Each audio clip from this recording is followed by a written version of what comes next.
आप देख सकते हैं कि माशाल्लाह गोश्त को धोने के बाद साफ़ सुथरा कर लिया। उसके बाद आप इसको अलहदा एक बर्तन में डाल दें ताकि जो ब्लड है और पानी है वो मज़ीद निकल जाएगा और जो बाकी गोश्त आपका साफ़ सुथरा होगा।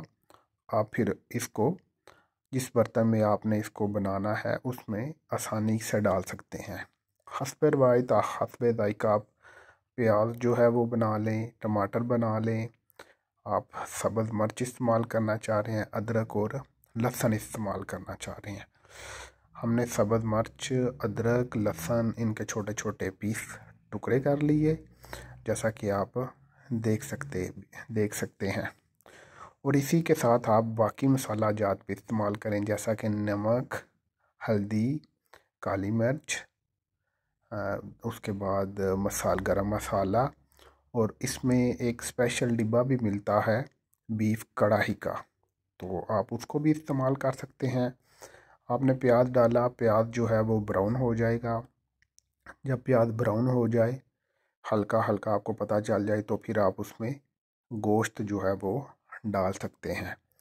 जब आप इसमें गोश्त डालेंगे तो आप इतनी देर तक गोश्त इसमें मौजूद रहे जब तक आपको ये महसूस ना हो कि हमारा गोश्त जो है वो सही तरह से नरम हो गया है। क्योंकि बीफ आपको पता है वो थोड़ा ज़्यादा वक्त लेता है, लेकिन आप पानी की मिकदार थोड़ी ज़्यादा कर देंगे तो फिर ये जल्दी नरम हो जाएगा।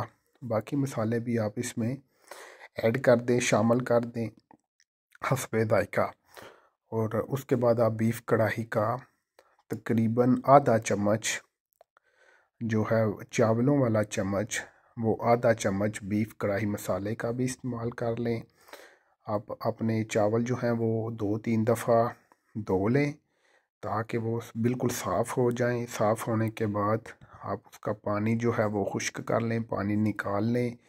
चावल में अगर कुछ पानी मौजूद भी रहे तो इससे कोई मसला नहीं है। तो इसके बाद आप चावल जो हैं वो इसके अंदर डालें बर्तन में, इसको आप दम लगा दें। दम लगाने के बाद ये माशाल्लाह आपकी बीफ कढ़ाई तैयार है।